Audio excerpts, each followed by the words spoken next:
Hi, frienderinoos. It's Teddergon. Welcome.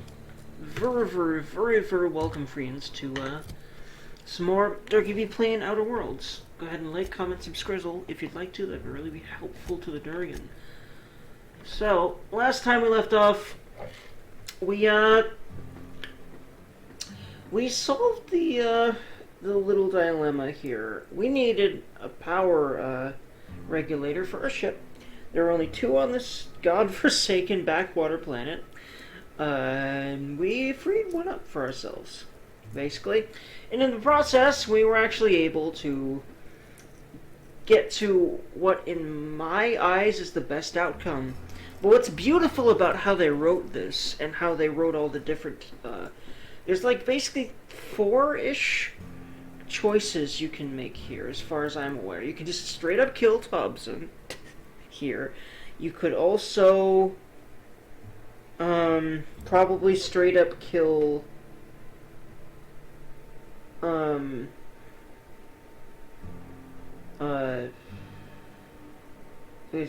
could straight up kill Thompson I mean here in the there's even like sub choices in this choice. You can convince or kill Thompson here, and either one takes care of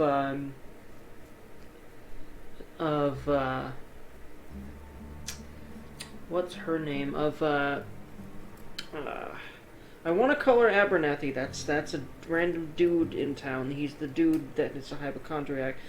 I'm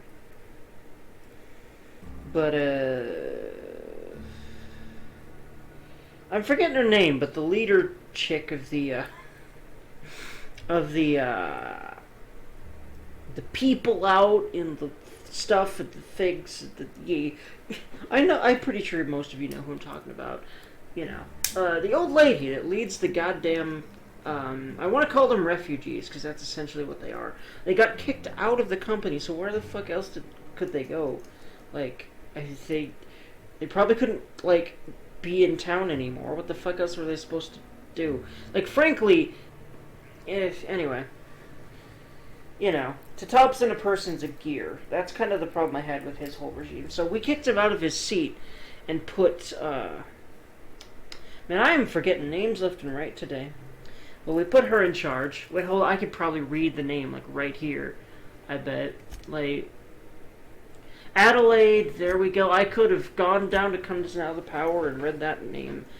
And, no, that's the kind of thing I'm going to keep in mind better in the future for this kind of a thing, which is beautiful. Also, I'm kind of out of practice in regards to recording, so I kind of feel like I'm finally getting in the groove. And oftentimes, I kind of need to do something for a little bit in order to get into a groove of it.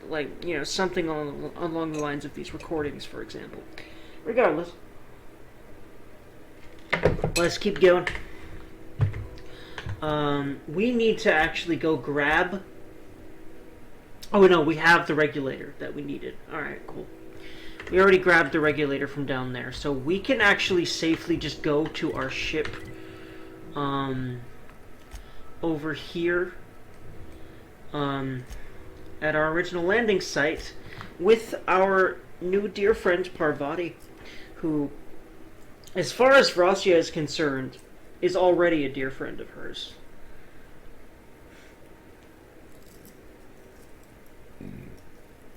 She really likes Parvati, I really like her, and we're going to support her in all of her endeavors, as you'll see, and she's going to be a handy mechanic around our ship to boot, so that's nice.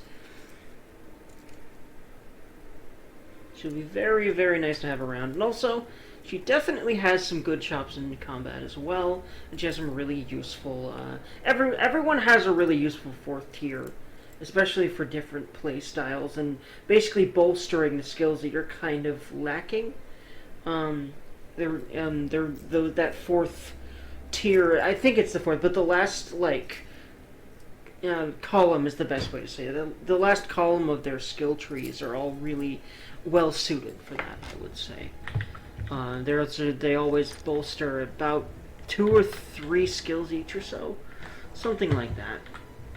It's at least 2 each, as far as I'm aware. It's an initial skill like for hers with engineering. And there's something else. What's your drive, Mom?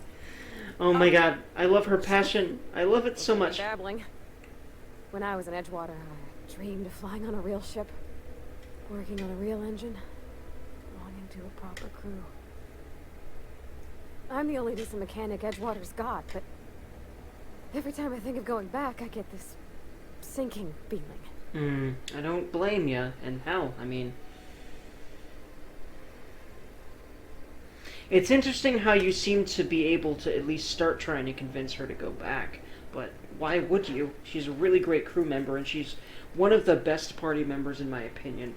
She's just one of my favorites. I want to start replacing a lot of the times I say best and you know, sort of pseudo-objective terms like that, and instead say stuff like my favorite, to get across that I don't think that others' opinions are wrong if you don't think she's one of the best.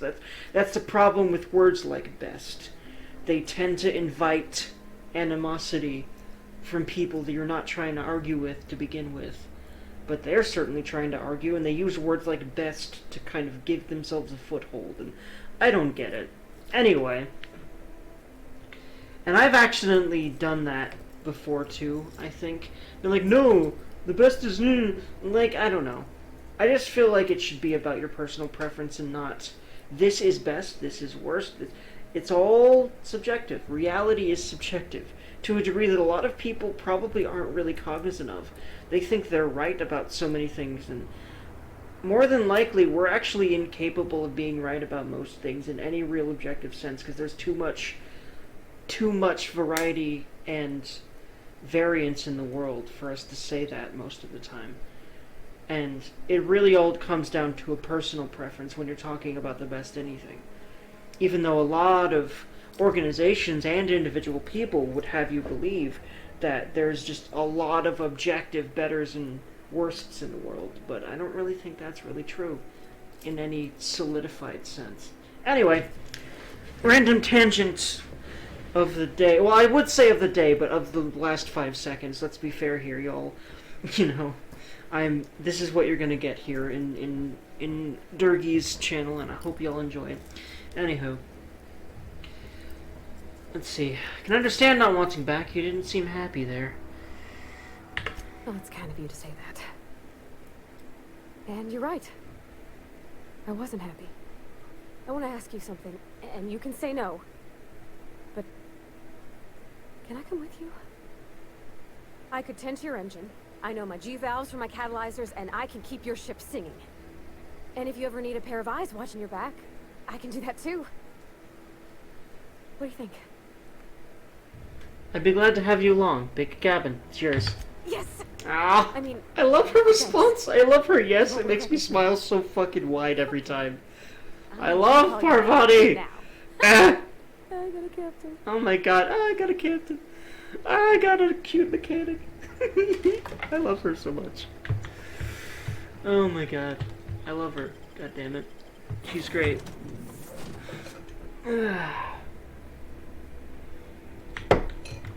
Hello, Dicker. Well, I certainly am looking forward to flying on a ship named the Unreliable. I'll just head upstairs and claim a room. You do that, and cut the goddamn sarcasm, please. That'd be helpful. That'd be nice. Captain, I have detected that Edgewater's power supply is now optimal. I applaud Beautiful. your willingness to invest your time in the local community. I don't know if that's supposed to be sarcastic, but hey. Yeah, it does sound a little bit like, I would rather you be flying me somewhere else. That's kind of what that sounded like to me. And I'm probably right, just knowing what I know about Ada. And some other things she says about Edgewater. Also, I don't know if I've heard that specific line before, and let me just give kudos for a second to the sheer dialogue variety in this game. It really gives it an organic, alive feel. The sheer amount of dialogue variety. And small details like that are oftentimes some of the most amazing and awesome things about games, when they're so numerous and on point, like the dialogue in this game. And I love that about this game. There's so many of those small things if you really pay attention. And it gives me more reason to really work on paying attention, which is something that's difficult for me in general, because ADHD is a bitch. Anyway. Anywho, friendos. Joinal. Okay, so strange land, ship regulator, return to your ship. It's funny because it's not really saying I've returned yet, but you probably need to, like, speak to Phineas over the radio.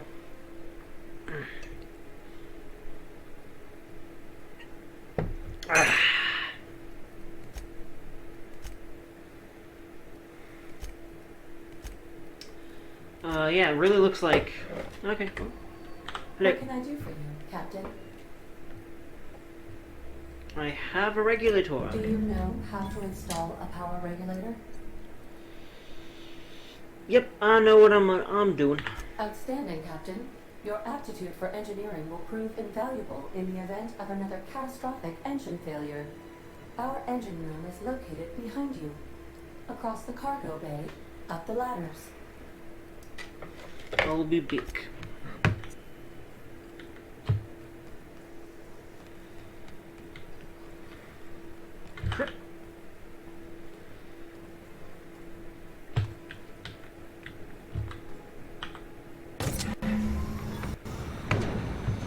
There we go. Bam.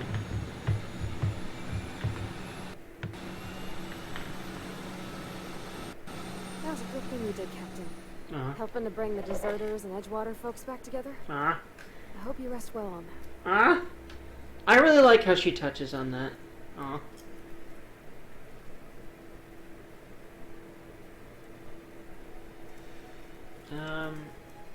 You mentioned something earlier that I wanted to ask you. I'm trying to remember what that was exactly, but I'll go ahead and get that out of the way first.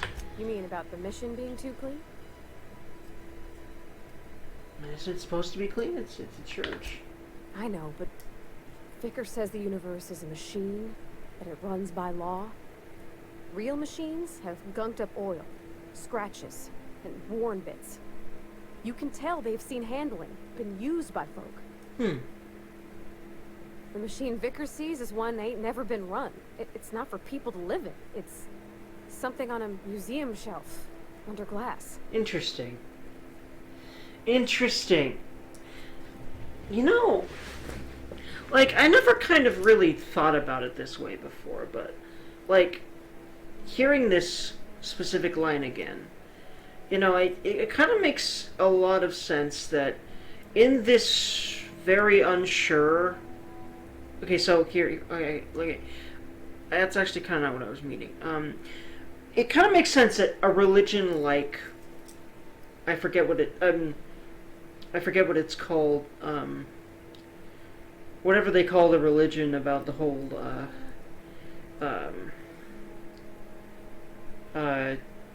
basically it's this universe's version of creationism, but it's creationism that's very, very, very, very, it works very, very, very, very, very, very well with the corporate, centric,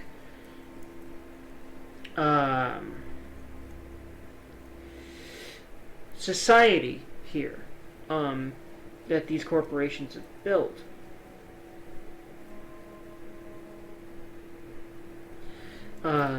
You know, it's a machine, and just things happen because they happen, and you know, that means that if your company does horrible things to you, then that's just how it was planned. Oh well. So that's convenient for them, isn't it?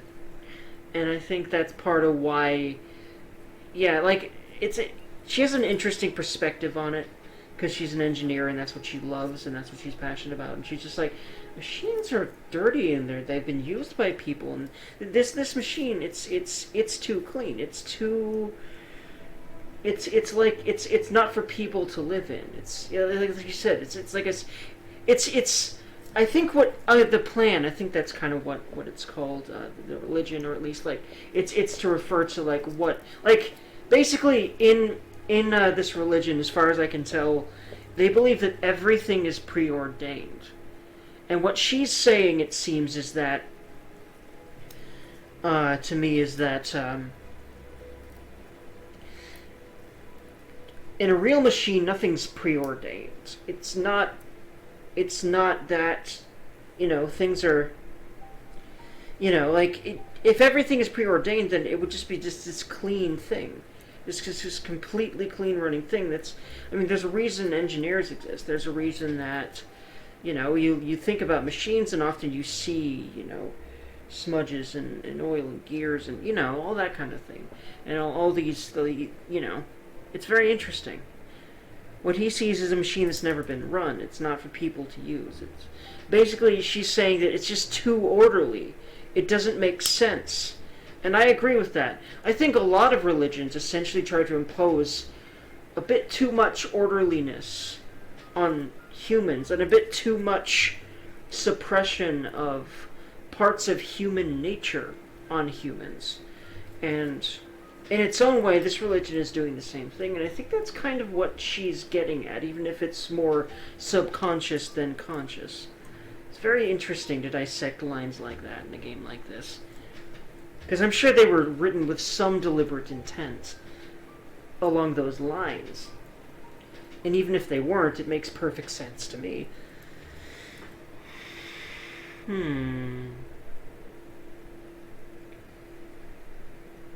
Never been much for religion myself, and I don't think Vracia would have been. I think there's something higher and greater than us. But I don't feel it when I'm in the mission.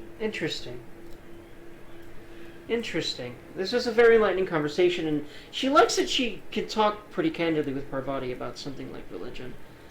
Because normally, a lot of times you have to find those special folk that you can talk candidly with something about this, because a lot of people will get very... It's not the kind of topic a lot of people, for a lot of reasons, are willing to debate about. Either because they believe so firmly in in something, and it's very centric to their lives, or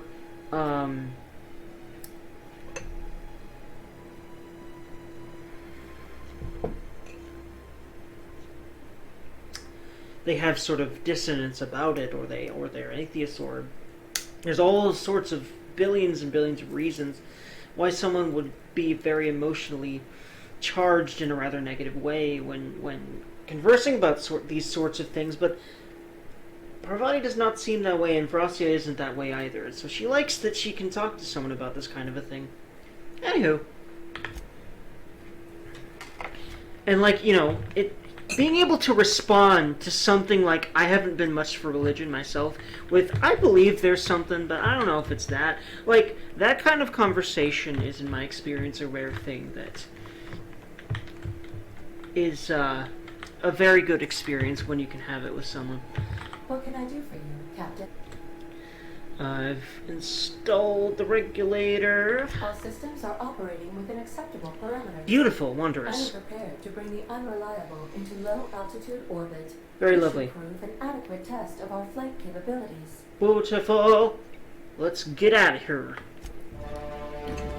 By the way, this cutscene's fucking awesome.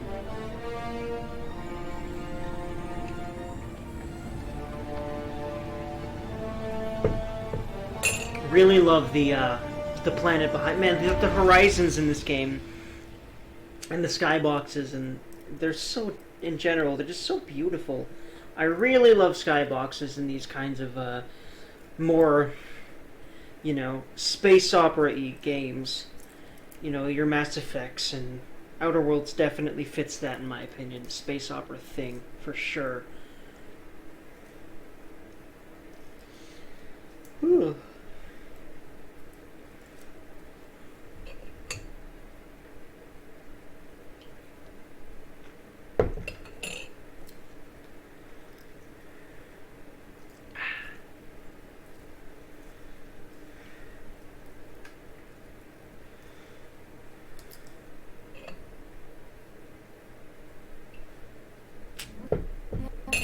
Communication request from Dr. Phineas Wells. Of course we have. He's been very persistent thus far. Good. I've been waiting to hear from him. Aha, there you are. Hale and hearty, and captain of your own ship. I see you're putting the unreliable to good use. Shame about her former captain. Horrible way to die. How are you feeling, by the way? I lost track of you in that cave back there. Experiencing any unnatural drippage? Perfectly normal side effect of thawing, I assure you. Thankfully, no. Well, I guess she'll be 100% honest there. I've been feeling a little lightheaded. Also, I can slow down time. I could just do that. That's just normal everyday shit, right? Yeah, that's totally cool, right? Yeah, normal. Oh, that, yes, that's probably permanent. I wouldn't worry about it, though. I'm sure you're fine. What you saw in Emerald Vale is happening all across the colony. Food shortages, lack of supplies, and basic necessities. We're dying. The chairman, the minister, and all their lackeys on the board are to blame. Oofity. The Hope has some of the brightest minds Earth ever sent us. If we can revive the Hope's colonists, they can help us undo the board's mistakes. They Very can help apt us name set for a things ship, right. then. For sure. You need to get to Stellar Bay on Monarch. I have contacts there. They'll help me, help us, find the chemicals to revive your fellow colonists. Gladys Kelly, lovely woman, runs a cozy little black marketing outfit on the Groundbreaker. She can get you a nav key to land on Stellar Bay. Alright, well, I'll have a word with her. At this point, she doesn't see any reason not to go with Phineas. He clearly has the universe's best intentions in mind, and after seeing the situation in Edgewater and just on, in Emerald Vale in general, she definitely agrees with him that this universe needs fixing. For sure, so. Fine, I'll go have a word with her. Excellent. I'll send her a wireless. Let her know you're coming. By the way, I gave Captain Hawthorne a disguise apparatus of my own design. Cutting-edge technology, years ahead of its time. I call it the Holographic Shroud. I'm sure it will prove remarkably useful to you. You'll find it in the captain's quarters. You could totally be more, smug about your own inventions, dude. But, sure. I'll put it to good use. Thanks. She probably won't, actually, just from how I'm gonna play her. But, yeah. Excellent. I'll contact you once you've found a way to get to Stellar Bay. If you have any questions, come see me in my lab. Actually, I don't know Remember, about that. Don't Maybe trust the board. for certain They'll things. try to win you over with promises of wealth and power. Yeah, for It's certain a things. lie. The board's only interested in filling their own pockets. If we Oofity. don't put a stop to them, they're going to run this colony to the ground. Indeed. Transmission ended. If you are ready to depart, please select a destination on your navigation terminal. Alrighty. I'm actually going to leave that here for now. I just wanted to make sure that I continued the series today. And, had some time to talk through some of this wonderful game with y'all, but I think that's enough for now. And next time y'all join me, we will be going to Groundbreaker, and there's a lot of great stuff there. But in the meantime, friends, have lovely, lovely, wonderful days. I'll talk to y'all in the next episode. Goodbye, friends.